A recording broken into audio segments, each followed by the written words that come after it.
Napanaginipan mo na ba na may mahalagang event kang pupuntahan? Pero bigla mong naalala na may nakalimutan kang mahalagang bagay. Maaaring nakalimutan mo ang iyong damit, tiket, proyekto, o kahit ang mismong dapat mong gawin. Habang papalapit ang oras, lalo kang kinakabahan at nagpapanik.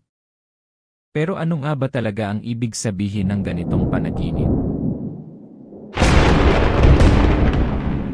Unang kahulugan, takot na magkamali. Sa totoo lang, ang ganitong panaginip ay madalas simbolo ng pag-aalala na may makalimutan o magawang pagkakamali sa totoong buhay. Maaaring may paparating na mahalagang gawain, trabaho, interview, exam, o desisyon na iniisip mo. Ikalawa, stress at pressure. Kung sobrang panik ang naramdaman mo sa panaginip, maaaring sumasalamin ito sa stress at pressure na nararanasan mo ngayon. Parang gusto mong maging handa sa lahat, pero natatakot kang may makaligtaan. Ikatlo, kawalan ng kumpiyansa. Minsan, ang pagkalimot sa mahalagang bagay ay simbolo rin ng self-doubt. Maaaring nagdududa ka kung sapat ba ang iyong paghahanda para sa isang hamon o oportunidad. Ikaapat, paalala na magplano ng mabuti. Hindi lahat ng kahulugan nito ay negatibo. Maaari rin itong simpleng paalala mula sa iyong isip na maging mas organisado at maingat sa mga responsibilidad mo. Ikalima, depende sa nakalimutan mo. Importante ang detalye. Kung o tiket ang nakalimutan mo, may takot kang mawala ng oportunidad. Kung damit ang nakalimutan mo, may concern ka sa imahe o opinyon ng ibang tao tungkol sa iyo.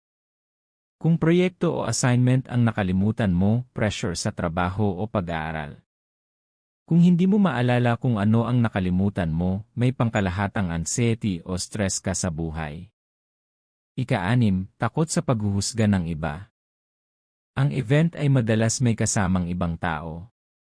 Kaya ang ganitong panaginip ay maaari ring simbolo ng pag-aalala kung paano ka tinitingnan o hinuhusgahan ng ibang tao.